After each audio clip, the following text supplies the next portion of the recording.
Shalom, selamat pagi Bapak Ibu Saudara yang dikasihi Tuhan Yesus Kristus. Sebelum kita mendengarkan kebenaran firman Tuhan, mari kita berdoa. Bapa di sorga, Bapa dalam nama Tuhan Yesus Kristus, Tuhan kami yang maha baik, yang selalu menyertai, peduli dan penuh dengan kasih setia. Terima kasih untuk hari baru ini, kembali kami ada, karena kemurahan Tuhan, dan karena rencana-Mu yang baik atas setiap kami. Saat ini kami mau mendengarkan sabda firman-Mu. Urapi kami Roh Kudus supaya kami mengerti dan taat melakukan setiap kehendak-Mu. Dalam nama Tuhan Yesus kami berdoa. Haleluya, amin. Saudara yang dikasihi Tuhan, ayat firman Tuhan saat ini terdapat dalam kitab Nabi Yesaya pasal yang ketiga, ayat 10-11. Tertulis demikian. Katakanlah berbahagia orang benar, sebab mereka akan memakan hasil pekerjaannya.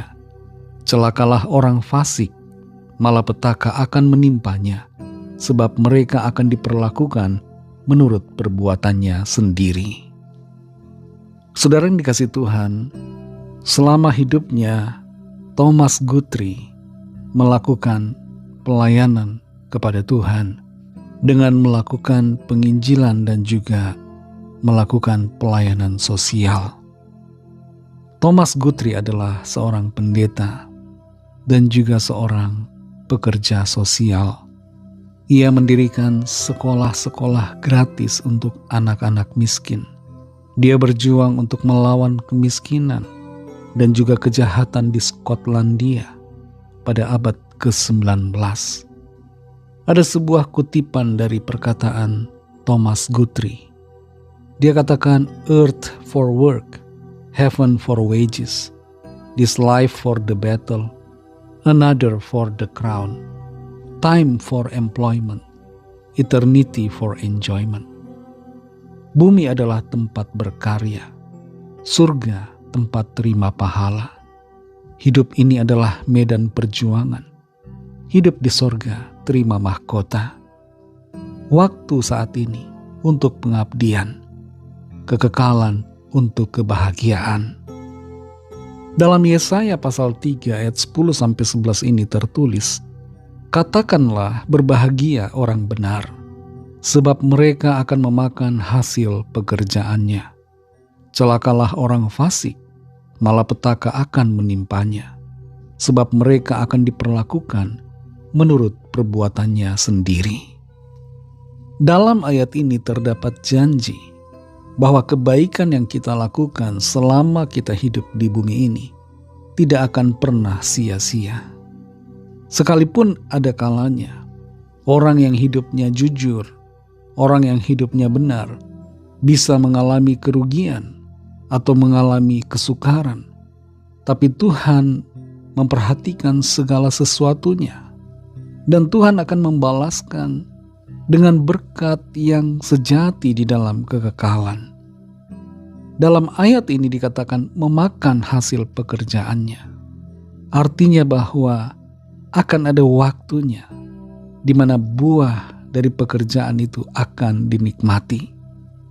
Berkebalikan dengan janji bagi orang benar, ada peringatan bagi orang yang hidup dalam kefasikan. Orang yang berbuat jahat, yang hidup dalam ketidakbenaran, tidak akan lolos dari hukuman. Ada konsekuensi dari setiap perbuatan yang dilakukan selama hidup. Tidak ada yang tersembunyi di hadapan Tuhan. Baik kebaikan maupun kejahatan, semuanya nampak begitu jelas di hadapannya. Dan untuk kedua-duanya, baik kebaikan maupun kejahatan, akan mendapatkan balasan dari Tuhan.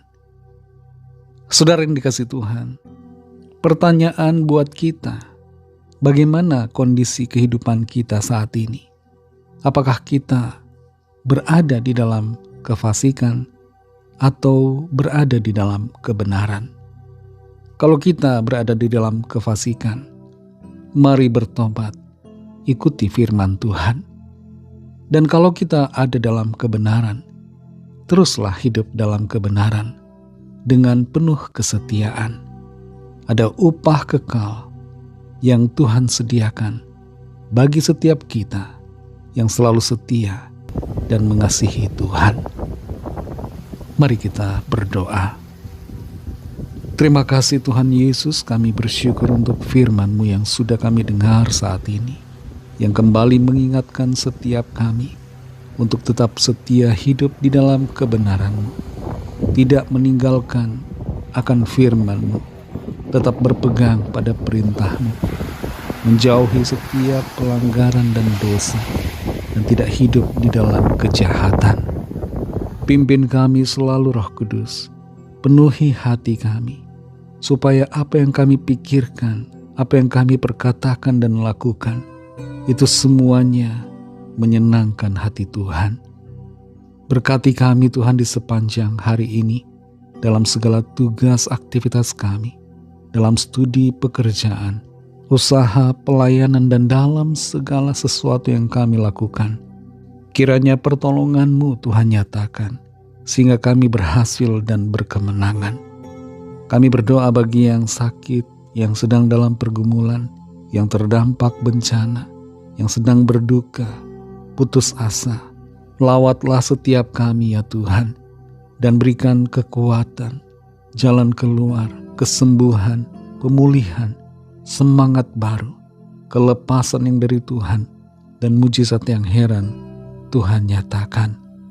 Kami serahkan semua ke dalam tangan kasih-Mu. Hanya dalam nama-Mu yang kudus, nama Tuhan Yesus Kristus, kami sudah berdoa dan mengucap syukur. Haleluya. Amin.